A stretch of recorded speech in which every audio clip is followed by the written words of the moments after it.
Al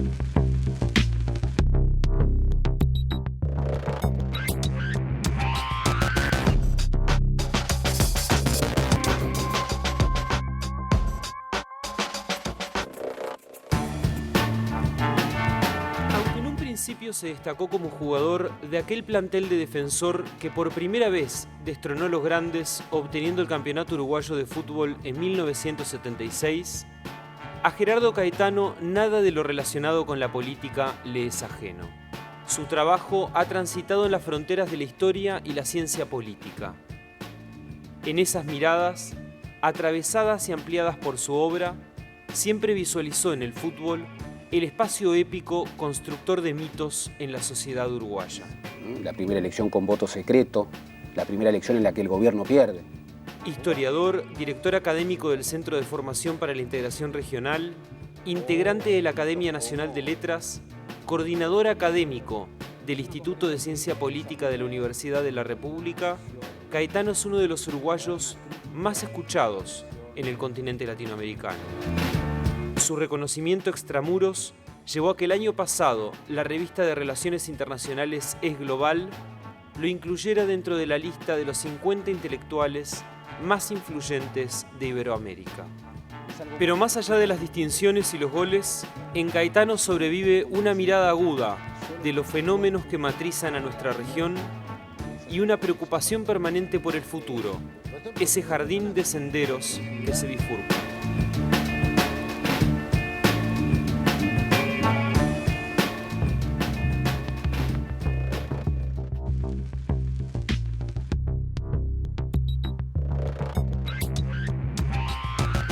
Historiador y politólogo Gerardo Caetano, gracias por venir a Primera Vuelta. No, gracias a ti, es un gran honor. ¿En qué lo encontramos académicamente por estos tiempos? Y bueno, en pleno trabajo, sarna con gusto no pica. Estoy, como siempre, bueno, dando cursos aquí y en el exterior, pero estoy también investigando. La semana que viene vamos a sacar con Ana Ribeiro como compiladores un libro colectivo con presencia internacional a propósito de los 200 años del Reglamento Agrario Artiguista. Estoy trabajando junto con Salvador Neves en una biografía sobre Sereñi para el año que viene, en donde se van a cumplir 100 años de su nacimiento. Y sigo, bueno, mis investigaciones sobre integración regional, su dimensión política y también sobre todo lo que ha significado el primer vallismo en la historia uruguaya. ¿Nunca le ha picado el gusto por la política? Porque lo han tentado desde varias filas, coloradas, frente amplistas. Me han tentado muchísimo. Me han ofrecido muchísimas cosas. Pero yo ahí tengo una convicción muy clara. Muy formada. A mí me gusta analizar la política, pero no ejercerla. Lo mío no es el ejercicio de la política, no me gusta, me aburriría. ¿Y qué pasa con el caso de aquellos politólogos que sí se han volcado, digamos, a la política profesional? ¿Queda en cuestión la validez académica de sus opiniones? ¿Ese conocimiento representa una ventaja en las lides políticas? A ver, yo creo que en esto no hay recetas ni quiero dar lo que yo siento como la pauta. Yo no lo podría hacer. Incluso respeto mucho no solamente a los politólogos, a los intelectuales que en determinado momento incursionan en la vida política y se vuelven políticos. Pero a mí me parece que la condición de intelectual y la condición de político no convergen. Mucho se habla de este histórico conflicto entre los intelectuales y los partidos políticos, pero casi nunca de la escasa reflexión de los intelectuales, de la enorme cantidad de los intelectuales sobre la política, a veces rayana con la indiferencia. Sí, yo no soy nada indiferente. Yo no escondo mis ideas, doy mi opinión, que en el error o en el acierto es mi opinión. Solamente. O sea, no podría representar a nadie, no podría disciplinar mis opiniones por pertenecer a un partido. Es entiendo que un dirigente político no siempre puede decir lo que piensa y tiene que, de alguna manera, construir colectivos. No va conmigo, lo cual no quiere decir que yo establezca que esto debe ser la pauta para otros. No, cada uno tiene su visión. Ahora, yo soy un intelectual público. ¿Esto qué quiere decir? Yo, digamos, tengo un compromiso público con muchas causas, defiendo lo que creo justo y por supuesto que no soy indiferente frente a los problemas del país ni problemas internacionales. ¿Usted es un intelectual de izquierda? Yo soy un intelectual de izquierda, por supuesto. Yo no borro mis huellas. Siempre he dicho que yo soy de izquierdas, en plural, porque creo que es más pertinente. Y nunca he negado ese origen, lo cual no quiere decir que mis opiniones estén sesgadas para determinado partido político o no. Yo soy de izquierdas. ¿Y qué quiere decir ser de izquierda hoy? Gran pregunta, porque hoy muchos dicen que eso de izquierda y derecha es pasado. Quijano decía que aquel que niega que haya izquierda y derecha es de derecha. Y yo tiendo a pensar que tiene razón, o que tenía razón, don Carlos. ¿Por qué? Porque son dos antropologías distintas. Mientras el hombre de izquierda cree que el mundo puede cambiar para mejor y que en la antropología, en la condición humana, hay un sentido optimista, el hombre de derecha descree, es como que recela de la condición humana y en realidad cree que para construir un mundo mejor hay que de alguna manera rodear a ese hombre de muchas reglas. Durante mucho tiempo, grandes figuras como Bobbio dijeron que la izquierda era la igualdad y la derecha era la libertad. Yo creo que no. Creo que izquierda y derecha son dos conceptos móviles, construidos históricamente, que van variando con el tiempo. Tuvieron su origen en, digamos, los dos lugares de la Asamblea Nacional Francesa, pero desde entonces hasta ahora han cambiado mucho. Y yo, por ejemplo, yo no creo en la defensa de la igualdad que se hace sobre la base del sacrificio de la libertad. Y me gustaría mucho discutir la condición de izquierda en cada uno de los lugares. Yo creo que lo que define a una persona de izquierda es de alguna manera un optimismo antropológico respecto a que la condición humana permite pensar en un mundo mejor. Usted dice que la derecha pone reglas en general, muchas reglas. Ahora, es curioso porque hoy está todo regulado bajo los gobiernos de izquierda en el Uruguay, ¿no? Bueno, habría que preguntarse si ahí no hay mucha desconfianza, pero por lo general, a ver, un liberal conservador, ¿qué es lo que diría? Un liberal conservador diría que cuanto menos política, mejor. Que el ciudadano vota y luego transfiere la participación a quien ha votado. Diría que el sujeto de la libertad es el individuo y que la libertad es la no interferencia, que nadie venga a decirme lo que yo tengo que hacer. ¿Y cómo de alguna manera hacer construir la vida colectiva? Bueno, cumpliendo reglas. Incluso hay muchos que dicen la idea de bien común es una idea peligrosa. ¿Por qué? Porque nos puede llevar al totalitarismo. Bueno, yo pienso distinto. Yo creo que primero, la libertad no es solamente una condición del individuo, también los colectivos tienen que ser libres, los partidos, los sindicatos, lo que decía Artigas, los pueblos libres, la soberanía era libertad, ¿eh? La soberanía particular de los pueblos será el objeto máximo de nuestra revolución. Bueno, era una visión de la libertad.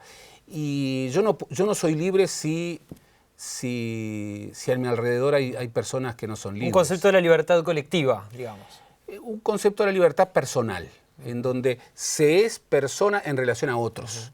Y yo prefiero mucho más la persona que reivindica el bien común, que está siempre interactuando con otras, a la visión del individuo, que es una visión muy estrecha. Y por otra parte, por supuesto, yo quiero una sociedad en donde el móvil no sea el afán de lucro.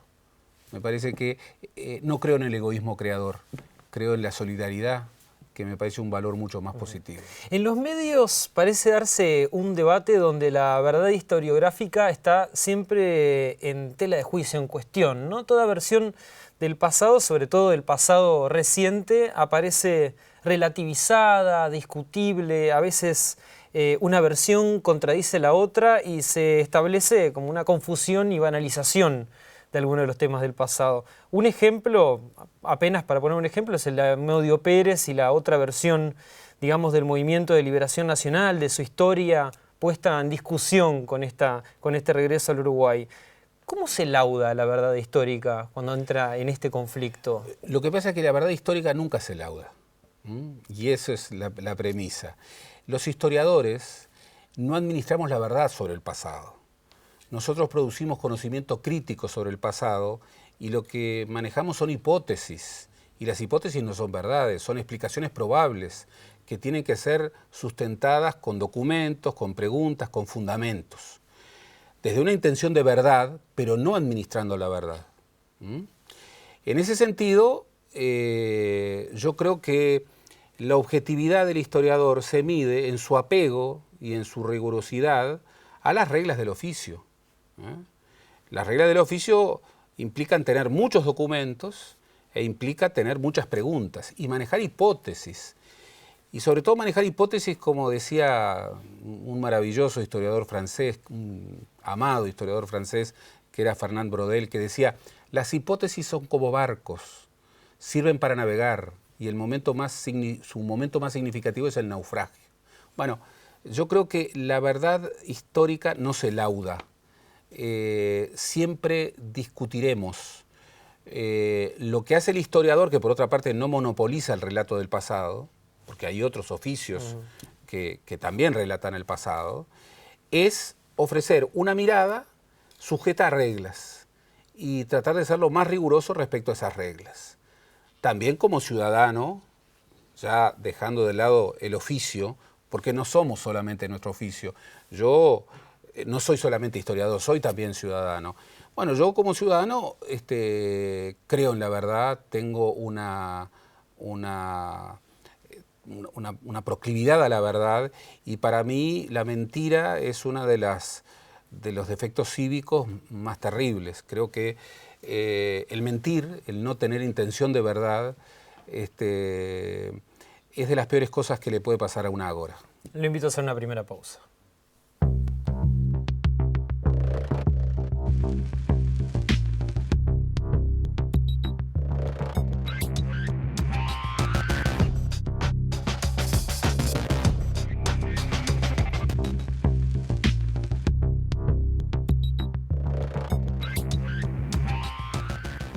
¿Qué coyuntura o qué elaboración política de la realidad explican la decisión de Tabaré Vázquez de decretar la esencialidad en la educación? Una decisión que a la luz de los resultados ha sido vista como errónea para la inmensa mayoría de su partido y también para vastos sectores de la sociedad. Y me cuesta entenderla, porque yo creo que ha sido un profundo error. Un profundo error. En primer lugar, un error jurídico. Más allá de que esto es debatible, cuesta mucho encontrar la legalidad, de acuerdo a, digamos, a los estatutos de la UIT, de declarar esencialidad en la enseñanza. Después, la inoportunidad política. Digamos, empezar por una medida de esa gravedad sin conversaciones, sin consulta, dejando muy mal parados tanto a las autoridades de la enseñanza, a las autoridades de los consejos desconcentrados, como a los dirigentes sindicales más afines al gobierno. Y luego digamos, un efecto boomerang en donde termina generando una adhesión popular gigantesca a una reivindicación justa, legítima, pero personificada en los dirigentes más ultristas, digamos, de ADES Montevideo y de ADEMO Montevideo. Un ejercicio del liderazgo absolutamente equivocado. Ahora, con esto Vázquez también demostró tener marcha atrás, no solo con lo de la esencialidad, sino también con la decisión del TISA que adoptó hoy de no continuar con las negociaciones luego de la decisión del plenario del Frente Amplio. Bárbaro, yo creo que su liderazgo se refuerza mucho más con medidas de este tipo, demostrando, por ejemplo, que puede subsanar rápidamente un error político de envergadura como es levantar el decreto de esencialidad y no empacarse en su situación, o advertir que, bueno, contra su fuerza política, porque, bueno, el pronunciamiento del plenario del Frente Amplio el otro día fue un pronunciamiento no mayoritario, fue un pronunciamiento absolutamente concluyente, no puede gobernar. Más allá de que yo tengo una hipótesis, mi hipótesis es que el doctor Vázquez nunca habló sobre el TISA y que las presunciones respecto a que apoyaba el TISA son presunciones por lo menos riesgosas. Usted dice que no quería el TISA. Yo digo que no era un tema que le quitara mucho el sueño y que por otra parte siempre debemos acordar que la responsabilidad del TISA no la tiene este gobierno, la tiene el canciller y el presidente anterior. Ahora, Nino Boa y Astori, canciller, ministro de Economía, apuntalaban la decisión de seguir en el TISA. Es difícil que ellos den para adelante sin que el presidente esté de acuerdo. Pero Vázquez, que sabe administrar sus dichos y sus silencios, no dijo una sola palabra a favor del TISA. Entonces, decir que Vázquez, digamos, jugó una pulseada y le doblaron la mano, yo por lo menos lo pondría en cuestión. ¿El Frente Amplio o algunos de sus dirigentes dejaron solo al presidente con su decisión de decretar la esencialidad en la educación? Yo creo que entre los errores del decreto de esencialidad es que el presidente se aisló. No es que lo dejaron solo, se aisló. Y yo creo que eso está revelando un problema de este gobierno. Este gobierno tiene muy pocos meses, tiene 6 meses de instalado, pero no lo he visto terminar de instalarse. Y particularmente al presidente no lo he visto, digamos, con la agilidad de gobierno que tuvo durante el primer mandato, que uno lo miraba y decía, bueno, parece como que encontró su rol.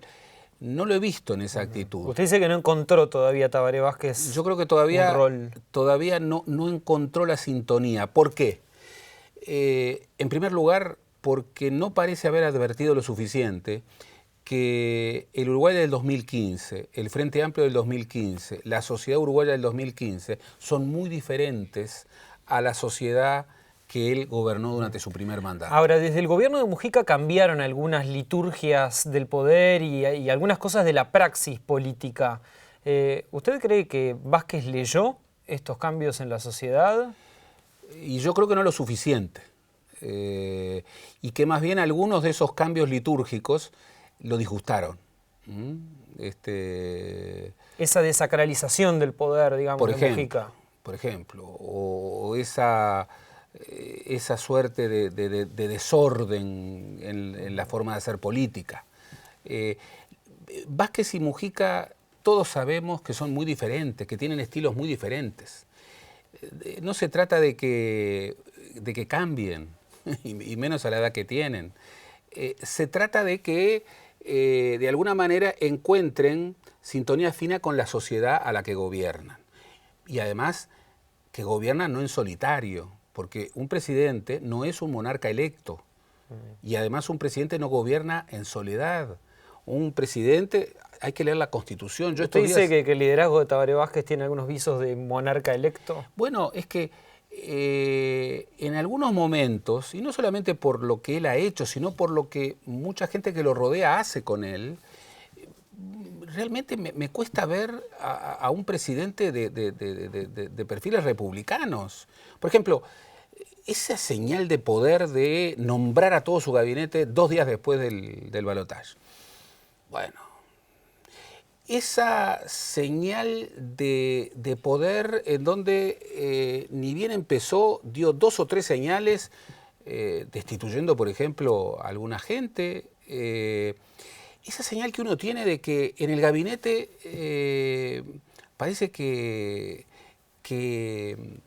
los ministros no están discutiendo con el presidente. Más bien aceptando. Más bien aceptando y recibiendo mandatos, recibiendo órdenes.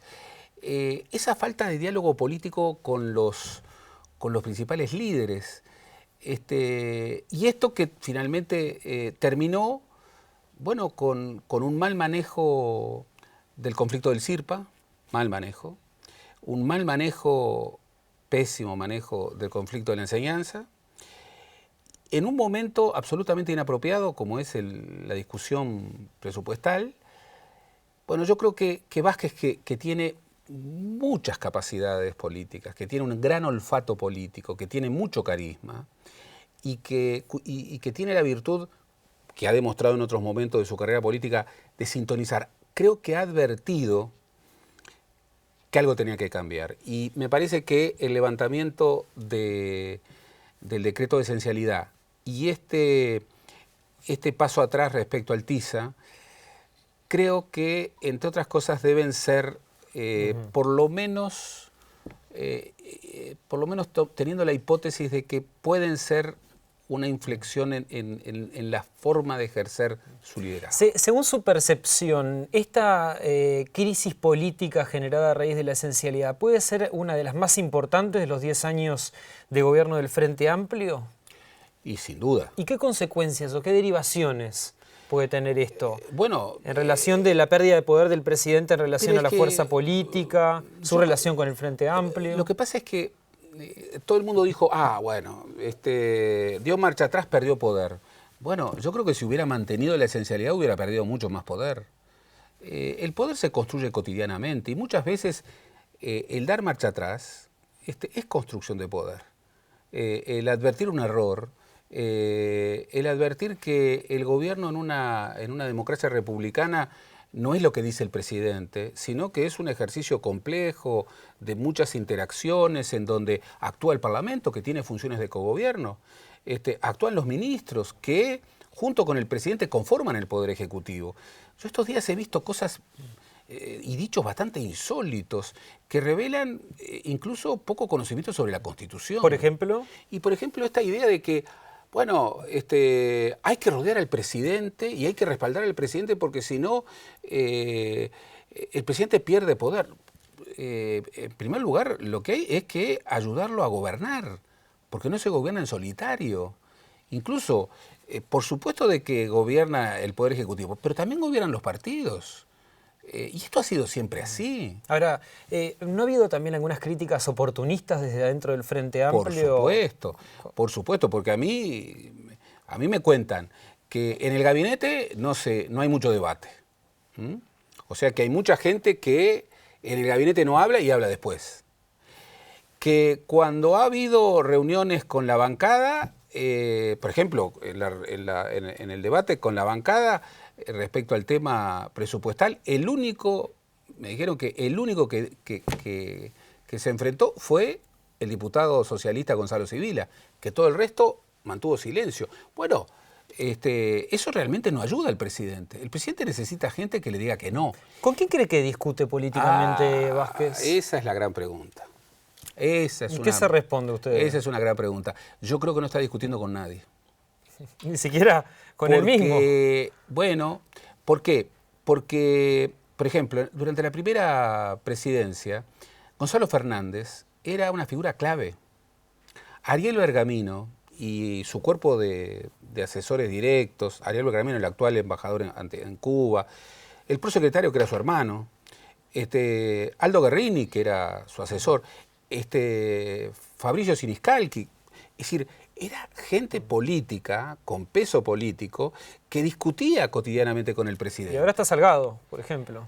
Bueno, pero como ha dicho José Salgado, su primer compromiso es ser amigo del presidente. Bien, a mí me parece una cosa muy, muy loable, pero el amigo del presidente es el que tiene que discutir con el presidente. Los presidentes no necesita gente que le diga que sí a todo, necesita gente que le discuta, que le problematice, necesita huéspedes incómodos. Entre otras cosas, eso yo lo he visto muchas veces en la política. A los gobernantes no les gusta que le digan que no les gusta que los discutan. Por eso los intelectuales y los gobernantes no siempre se llevan bien. O sea que usted ve con preocupación y con sorpresa, por decirlo así, estos 6 meses de gobierno de Tabaré Vázquez. Sí, porque Vázquez sabe gobernar, ya lo ha demostrado. Vázquez sabe gobernar. Vázquez sabe gobernar bastante más que Mujica. Entre otras cosas porque le gusta gobernar. Mujica no le gusta mandar, es desordenado. Bien, pero a Mujica sabe que gobernar también es hacer política, todo el día. Y a Vázquez hacer política no le gusta mucho. Y aquí las cosas, el balance vuelve a establecerse, porque un hombre que sabe gobernar... ¿Estás seguro que no le gusta hacer política a Tabaré Vázquez? Estoy bastante seguro. Le gusta más mandar que hacer política, porque hacer política es discutir, es dudar, es buscar la opinión de unos, de otros, es administrar silencios. Yo creo que Mujica se expuso demasiado con ese diálogo permanente, pero es también buscar el pulso popular. Y ahí me parece que Tabaré, sobre todo en esta segunda presidencia, está muy distante. Está bien que no aparezca tanto como Mujica, que aparecía todos los días. Él ya lo había anunciado, pero tiene que aparecer un poco más y tiene que conducir un poco más. Y ese gabinete tiene que estar mucho más tensionado. Él tiene que discutir más con Mujica. Yo creo que cuando se inició la presidencia dije que el Fusca y la Forson se necesitan y se requieren más que nunca en este periodo. Y es así. No siempre ayudan, ¿eh? Porque uno habla de Tabaré, a veces Mujica tampoco ayuda mucho. ¿Y por qué le cuesta tanto a la oposición marcar agenda? ¿Por qué no consigue capitalizar los errores del gobierno? ¿Incapacidad, carencia de arraigo popular, de un liderazgo efectivo? La oposición juega al contraataque, contragolpea. Y esto ha sido el drama de la oposición prácticamente en los últimos 10 años. Pero contragolpea mal. Y sí, porque primero, como lo demuestra el fútbol, si vos solamente tenés el arma del contragolpe, bueno, podrás ganar 2 o 3 partidos, pero... Defensor jugaba así en un momento. Sí, pero tenía cada delantero.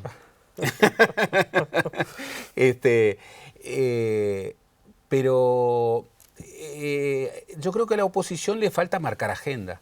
Entre otras cosas porque vive posicionándose sobre la agenda que marca el Frente. El Frente, eso lo ha hecho muy bien Mujica, el Frente ha sido gobierno y oposición al mismo tiempo. Eso les disgusta mucho a los líderes de la oposición.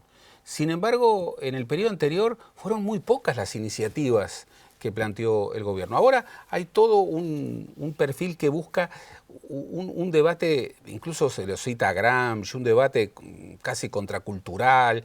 Bueno, ojalá se diera para bien de la democracia, porque la democracia necesita debate. Lo que creo es que a la oposición, primero, el Partido Colorado está extraordinariamente debilitado. Si la voz del Partido Colorado es el doctor Sanguinetti, que bueno, que es una gran figura, pero que claramente es una figura que no tiene futuro político, y si en el Partido Nacional, digamos, el wilsonismo no vuelve a tener una voz activa, lo dijo bien Gandini, los partidos tradicionales no le van a ganar al Frente por derecha. Si quieren realmente marcar la agenda, se la van a tener que marcar de otra manera. Y por eso necesita el Partido Colorado vallismo y el Partido Nacional wilsonismo. Lo invito a hacer una nueva pausa.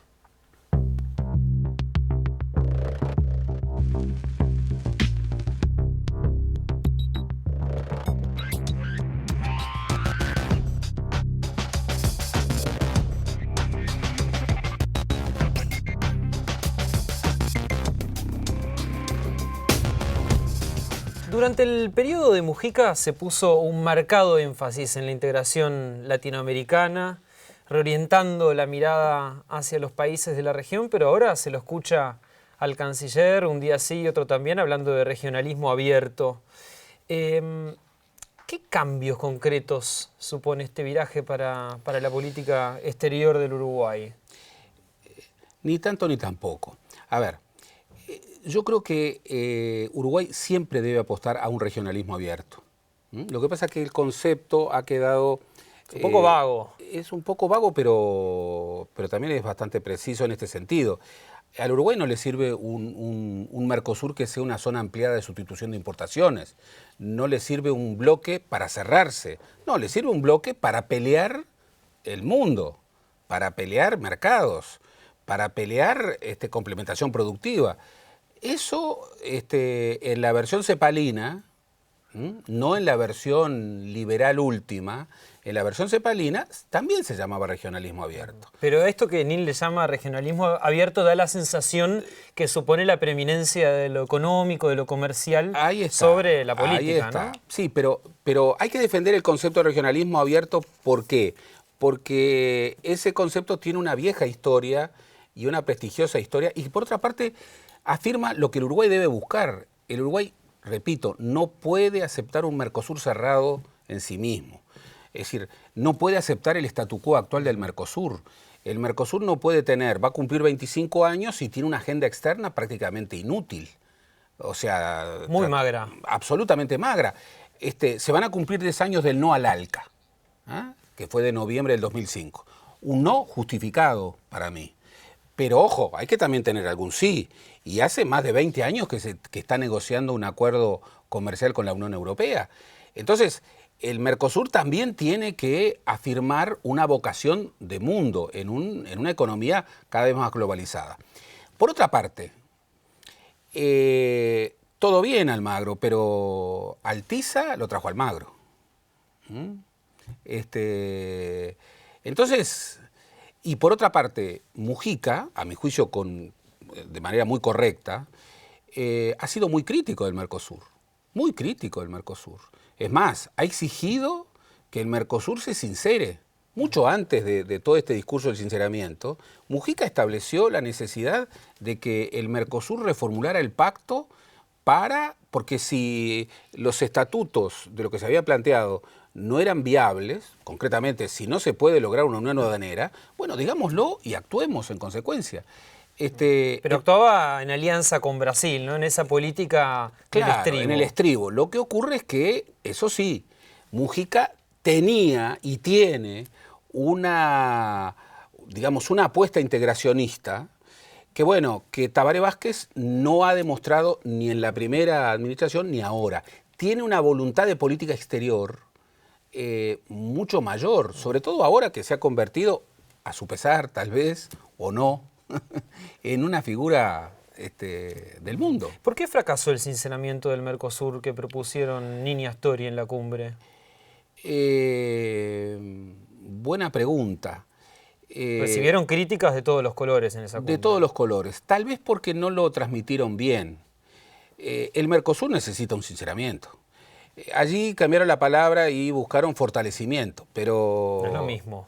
No es lo mismo, pero ojo, si hay algo que la integración latinoamericana tiene que desterrar, es la retórica. Está agobiada de retórica. Es decir, nosotros tenemos zona de libre comercio con muchas dificultades, unión aduanera totalmente perforada, pero no solamente los aspectos comerciales. Mujica, por ejemplo, defendió muy fuertemente proyectos de complementación productiva. Bueno, no prosperaron. Mujica ofreció el puerto de Aguas Profundas como un puerto del Mercosur, que era compartir políticamente una gran construcción de infraestructura. No prosperó. No habrá en la historia del Uruguay un presidente más filoargentino, para bien y para mal, que Mujica. ¿Y qué respuesta tuvo de Cristina Fernández de Kirchner? Teniendo en cuenta esa agenda pendiente de 50 y pico de temas que tenemos con Argentina, ¿qué resultado sería más auspicioso para los intereses de Uruguay? ¿Una victoria de Scioli o una de Macri en las elecciones Va a ganar argentinas? Scioli, va a ganar Scioli. No sé si en primera vuelta o en segunda vuelta. Y en cualquier hipótesis, la relación con Argentina va a mejorar. ¿Por qué? Con Scioli es muy claro. Scioli ha tenido encuentros, muchos de ellos no conocidos, con el expresidente Mujica y con el actual presidente Tabaré Vázquez, y ha sido muy explícito en esa dirección. ¿Pero eso no es gestualidad solamente? Creo que no, entre otras cosas porque cree en eso. Scioli, se da una cosa muy curiosa. Scioli, hacia la interna, es un gobernante, bueno, que no tiene el empuje transformador que en ciertos aspectos tiene el kirchnerismo más tradicional. Pero hacia afuera es un presidente que va a desarrollar una política mucho más de mucho más perfil negociador. Paz y amor con Uruguay. Es que Scioli, entre otras cosas, para afirmar su gobierno, le viene muy bien paz y amor con Uruguay, muy bien. Como el tema con Macri también. Lo que pasa es que un triunfo de Macri lo veo muy lejano, y además no veo a Macri con gobernabilidad en la Argentina. Y creo que va a ganar Scioli. ¿Por qué pasa lo que pasa en Brasil? ¿Se agotó la hora del Partido de los Trabajadores de Lula y Dilma Rousseff? ¿Se agotó ese modelo de desarrollo basado, digamos, en robustecer el mercado interno y acelerar el crecimiento económico para disminuir a la pobreza? Bueno, pasaron varias cosas. En primer lugar, un tema que es devastador para la izquierda. Un tema que no es de derecha ni de izquierda, pero que es devastador para la izquierda, que es corrupción. En segundo lugar, una crisis económica en la que al Partido de los Trabajadores le corresponden algunas responsabilidades. Esta segunda presidencia de Dilma Rousseff tiene a un ministro de Economía de la oposición. Joaquín Levy no representa a nadie del PT y está desarrollando un ajuste fiscal durísimo. Y esto tiene que ver, entre otras cosas, con errores. Pero la pregunta es, ¿Lula quiere esta política económica? La mayor parte de los petistas están de acuerdo con esta política económica de Dilma. Brasil no tiene otra alternativa. También, y esto tiene que ver con lo que decíamos antes, las estrategias mercadointernistas ni siquiera sirven para países como Brasil o como Argentina. Brasil tiene más de 200 millones de personas. Argentina tiene más de 40 millones de personas. Bueno, el mercado interno es un factor muy poderoso.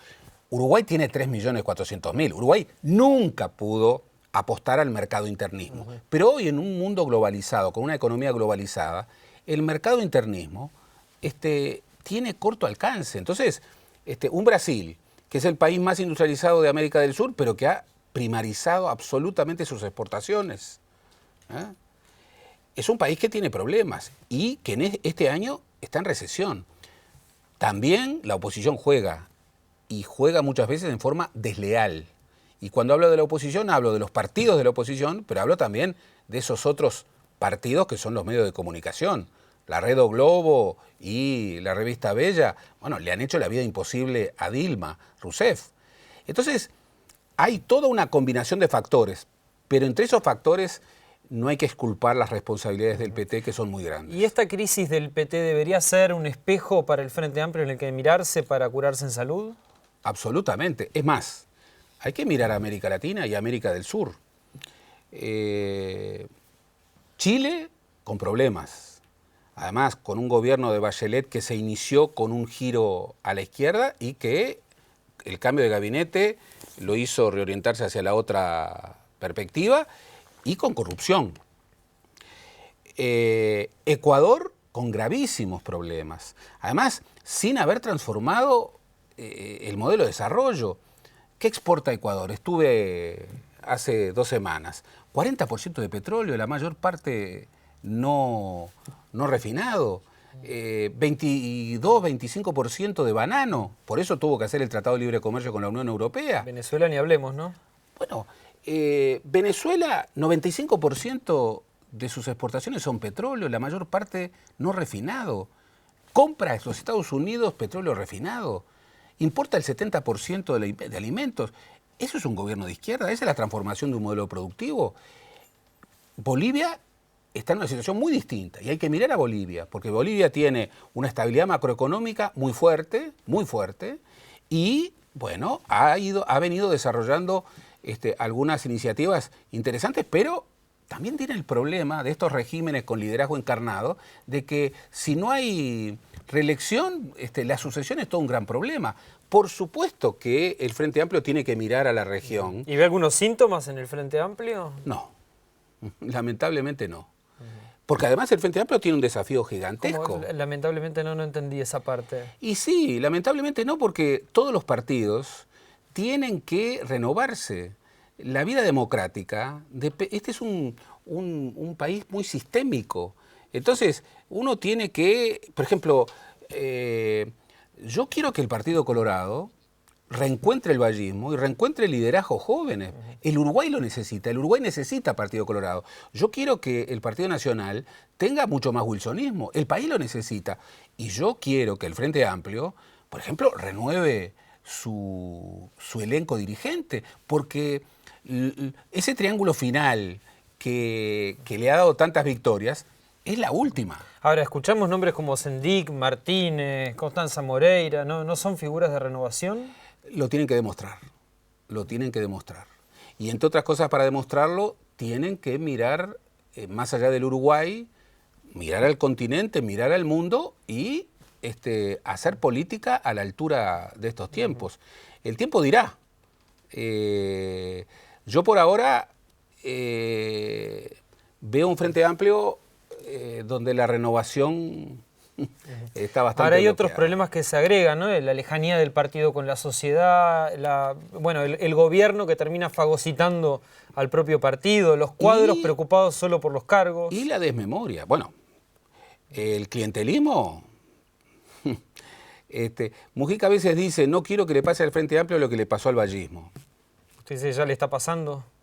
Bueno, un partido que moviliza muchos empleos, es un partido que tiene que tener problemas, que tiene que tener muchos reaseguros. Pero, por otra parte, el Frente Amplio tiene que reconstruir un vínculo mucho más genuino con los jóvenes. Y por otra parte, hay que cortar con la desmemoria. El año pasado, los frenteamplistas vivieron la campaña con una zozobra gigantesca. ¿Es que acaso creen que todo aquello que pasó fue una invención de una realidad virtual que hicieron las encuestadoras? ¿Alguien cree que eso es así? Por supuesto que no. Había mucho descontento, muchísimo descontento. ¿Qué cree que pasó ahí al final? Que muchos frenteamplistas se alinearon. El susto avivó el mamado, como dijo Lucía Topoláski. Exactamente, sobre todo al final. Hoy hay muchos descontentos. Y esos descontentos pueden generar una situación difícil. No hay nada peor para un partido político que la arrogancia. La arrogancia es el mal mayor, dice usted. El mal mayor. Para la gente y para los partidos. Y a veces veo a dirigentes frenteamplistas y a colectivos frenteamplistas con un nivel de arrogancia enorme. ¿Tiene futuro el socialismo cubano una vez que la profundización de las relaciones con Estados Unidos abra el camino a la sociedad de consumo? No tiene futuro porque no tiene presente. Yo he estado en Cuba 2 veces. Cuba no es una experiencia socialista en estos momentos, desde hace ya mucho tiempo. Yo creo que de la Revolución Cubana, democracia, nada. Porque es un gobierno autoritario. ¿Una dictadura?